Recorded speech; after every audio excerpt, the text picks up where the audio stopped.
Hey everyone, I'm Ron G from Evolve Paddleboards, and today we're going to look at how to cut and size your paddle to do it yourself at home. Also, your local shops will be able to do this. Usually they have all the tools you need. So if you're close to a shop, go for it. If not, here's what you need to do it for yourself. First off, you need some 2-part epoxy. We use Gorilla Glue. It's epoxy, it sets in 5 minutes, it's clear. This is 2 parts, so you mix the 2 together. Which brings you to the second thing. You need some kind of a stirrer, just something you're going to throw away to mix the 2 together. This is a coffee stirrer. Something to mix it on, but something that you're also going to throw away. So this is just an old piece of cardboard. You'll need some blue tape. Blue tape, masking tape, all that stuff works good. Go a little wider than this so you don't have to measure as exact, but this just keeps it from fraying when you cut it. Tape measure to measure your paddle, of course. Here's a pipe cutter. This is an option. You know, we like to use it, get a nice good circle cut around it, and then tighten it up a little bit, and then end up cutting it all the way through with a hacksaw. But if you're just cutting one paddle, you don't need this. Just go with hacksaw. And then here we have a heat gun. This is just to heat. There's a shrink wrap piece on the bottom that goes to the handle and the shaft. This just seals it, and it works really well, but you can also use like a hair dryer if you have a super high hot setting on it. But you don't need that piece of shrink wrap, but it just helps it keep it sealed. So that's your last tool. And then just a marker or anything just to mark the size that you want on there.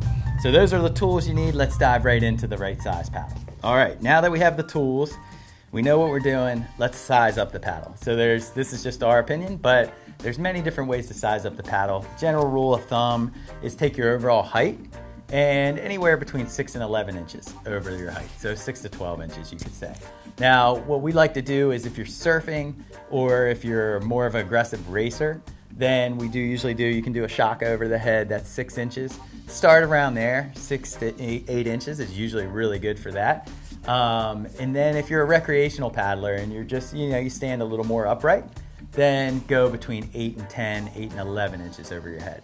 The difference is you're not going to be aggressively paddling, you're going to be standing more straight. So you don't want to lean over if you're just cruising around the back bays or so. So that's just what we found work really well. If you have an adjustable paddle that you currently use and you like the height of it, then when you go to a fixed paddle, use that. So for instance, we're cutting a paddle for someone that already has an adjustable paddle and this is the height that they like.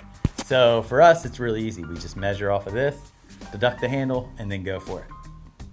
All right, so for this particular paddle, like I said, they sized it up off an adjustable paddle. They already knew what they liked. We're just gonna transfer it over to a fixed paddle. As you can see, these are uncut, so they look really long. So basically what we can take here, keep in mind also that all paddles are different. So this size varies between here and here. So just don't assume that it's 3 inches from the top of the paddle to the cut mark. Here, what we could do is line this up about here, see where we need to tape first. So then we line that up first, we stick some tape around it, and then we know about where we're gonna cut. And then we just mark it with a marker. So we're gonna start this right here. I know that about there is where I wanna tape. So now that we have our mark, we're gonna just stick this blue tape around there. I'm gonna run it around a couple times just because it's so thin to make sure I get my mark right. And then what this is when you cut it, it helps it from fraying. So get that on there nice and tight. Now what we're gonna do is measure it, and then we're gonna cut within that tape. So I got a good starting point. That's where I'm gonna go. All right. Now that we have the tape on here, this is real easy to do. Keep in mind that the handle, this part goes into the shaft, this part from here up. So there's 2 ways to do this. Real simple, you could just measure this off to here, kind of hold the handle up where you think it is, and then mark right under that little crease right there. That's where you're gonna cut. Always measure twice. The other way to do this is you can mark the top of the handle that you want the end result to be. Now measure this distance. So you can measure from here to here, which we have 2 3/4 inch, and then come down from that mark. So 2 3/4 inch, which is exactly the same spot. Go ahead and mark that with your pencil. You can mark it all the way around. Now we're ready for step 2. All right, now that we have our mark, we can go ahead and start to cut this. Keep in mind, double and triple check your mark. So you don't want to cut it too short and then realize you did it wrong. So this is the pipe cutter way. You can kind of put it on there, start tightening it up. Look for your mark. All right, I got a good mark there. I tighten it up a little bit, not so tight you can't wrap it around. Then you just kind of give it a couple turns. You could cut right through with this really easy, but like what I generally like to do is just get it started with this. All right, I got a good starting point. I loosen that up, and now I want to cut it the rest of the way with my hacksaw. Like I said, you don't need that. Just go straight for the hacksaw. Just sometimes you might cut it a little more crooked. So I'm gonna go outside for this one, but basically all I'm gonna do is just line this up as best you can, try to put something on that end, and just start cutting away. Cut's really easy, you just gotta keep it moving. So the tape really does help as far as getting yourself a really even and good cut. So I'm gonna move outside, just cut this really quick. I'll be back, this part will be cut. All right, we're done, we got it cut. Here's the other piece. Basically, we go ahead and peel off that blue tape now. We got that off. You can leave it on after you epoxy as well, but I generally take it off. Go ahead and take a light piece of sandpaper. Go ahead and sand the inside a little bit, sand the top. I'm inside, so I'm not gonna do this much, but get it nice and flat, nice and even so that the handle goes on nice and straight. Before you do any epoxy, go ahead and check. Make sure your handle slides in there right. Make sure it can move around. And double check for your size. So this is for obviously a shorter person than myself, but looks like it fits really good. Now we're ready to epoxy it and put it together. All right, so now we have it cut. We know the handle fits in there. Let's go ahead and mix up some epoxy. Basically, what you usually want to use gloves or something like that. We're messing with epoxy, but we're gonna risk it here. So go ahead and you wanna squeeze this out. Squeeze it out so both parts come out the same. So sometimes you'll get a little bit more out of one side than the other. So what you want to do is just make sure it's pretty even. That way it sets off really good. Squeeze out a little bit, I'd say, if you guys can see that, like about like that. So then slightly pull this back to get all the epoxy back in there. And then go ahead and put the cap back on it. Once again, like use gloves or make sure you're really close to be able to wash your hands off. Next, we're just going to take this little bit here. We got the two parts. We're going to stir it around. We're going to make sure it's mixed up really good. So you'll see it start turning to a little bit more of a whitish color. Make sure you got it all on there. Make sure it's mixed up really good, or else then it kind of defeats the purpose.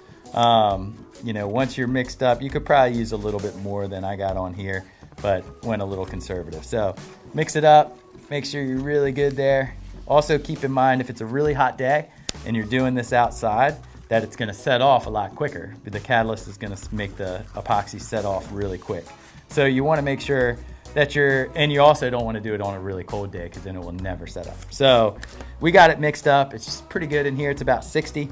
Now we're gonna put it together. Again, you wanna do this over something or in a outdoor environment. But next, we got the handle. This one's already kind of scratched up pretty good. It's really matte finish and it's scratched up, so no need to rough it up. But sometimes you can rough it up with some sandpaper or some rougher sandpaper just to get a really good hold when it goes into the paddle. So ours is pretty rough already, so we're gonna start here. What I like to do is generally take a good scoop with your coffee stirrer, start at the bottom of the handle. Kind of get the whole thing at the bottom. Keep in mind this is gonna be all the way at the bottom of the paddle as well. So you want a really good grip, really good hold. Also, if you have a paddle handle that's pretty loose in the shaft when you put it on there, these are really tight, so I don't need to use quite as much because it'll just kind of squeegee it right out. But if you do have a lot of gap in there, make sure you just like cake this stuff on really good. What I generally do is I go up about 2/3 of the paddle, of the handle, sorry. 2/3 of the handle go up, leave it on pretty thick, right? All right, we got it. Keep a little bit extra to get around the seal. Now I got this, bring over the paddle. Again, make sure you do this over something. What I generally do is I kind of get it in there and then kind of go, you'll see air bubbles come out. You want to do this vertically so all the epoxy doesn't just drip out, but kind of just move it around, get it in there. The slower the better, that way there's no gaps. You can pull it back out slightly, slowly move the thing around. You're also going to want to have paper towels to wipe up the edge of this epoxy. All right, now I got it coated really good. I'm going to spin it and get it facing in the right direction, and then I'll finalize it here in a second. So now I got some good epoxy on there. Let it drip out. Now go get your paper towel. Go ahead and clean it up. All right, we got a good amount of epoxy on there. We got a little bit coming out, a little extra. Now go ahead and take your paper towel, and I'm sorry I didn't put this on the things that you need. But go ahead and try to wipe around the top, but leaving a little extra. That way it gets a really good seal at the top, and it kind of beads up at the top, so it's watertight. That's pretty good. All right, boom, we got that. All right, now that we have the epoxy cleaned up, we got it looking pretty good. We want to make sure we line it up before the epoxy has a chance to set up. So there's a couple ways to do this. One really good way, if you've never done this before, is go ahead and put a mark, look down it before you even epoxied it, and put a little magic marker on the shaft and on the handle once it's level, once it's perfectly lined up or where you think it is. And then that way, after you epoxy it, you just line those two lines up. That gets you a good starting point, and you don't have to worry about it setting too quickly. Now, after you do it, in my case, I'll look down it. I'll look down, make sure it's lined up. I'll turn it until it looks good to me. And then also you can flip it and kind of look down the paddle blade at the handle, and that's a good way as well. Usually what I like to do is line it up on the floor, on a really flat floor, or if there's a piece of tile, line the line up right with the end so you're looking right down at that line. You know, you're generally not going to know if it's turned a little bit one way or the other. I'm pretty anal about it, but at the same time, that's how you line it up. But I would go with the magic marker way your first time doing it. Just line it up, make it really cut and dry and really easy. So now we're going to put this somewhere where it doesn't fall over, it doesn't hit the handle. Check it one more time. Once it's good, then go ahead and prop it up somewhere. Let it dry at least 10 minutes before you put it in a car, or, you know, before you paddle, you want to wait probably 30 minutes, maybe an hour. And if you're really aggressively paddling, then wait like 24 hours, you know, it can't hurt. But it is 5-minute epoxy, but I'd let it go a lot longer. All right, we're gonna put this in the corner and then go from there. Okay, our paddle's pretty dry. Our handle's in there nice and secure. You know, it still looks good. Now we're gonna shrink wrap the end of it. So what you do is bring the shrink wrap that's setting down there. Some of them have shrink wrap, some of them don't. Put it right in the middle there. Kind of secure it as best as you can. Now let's hit it with the heat gun. Now, you also use a heat gun when you're trying to take a paddle apart. So you want to make sure you're moving it around pretty good and that it's evenly distributed. So this one shrinks on there pretty quick. Sorry, my cord only reaches over here. Get it on there nice and good. There we go. Make sure it's sealed really good. What this is good for is if there is a little break in the epoxy, like a little gap, that this will keep water from getting in your paddle. So, and it also makes it for like a smooth layer in between your two layers. So get it going really good. All right, that's about got it. Like I said, you can use a hairdryer, but it's got to be a pretty hot hairdryer. All right, that's it. Go ahead and turn that off. Make sure you put it somewhere where it's not going to burn up against anything. All right, we look good. We're shrink wrapped up. It's cooled down. We look down at it. Everything's still in line. So we're good to go. Make sure you leave it ample time to dry. And then once it does, you're ready to go paddle. So I know it's a kind of lengthy tutorial, but hopefully if you've never cut a paddle yourself, hopefully this helped. And if you have a shop, just go down to your local shop. They'll size you up with what you need.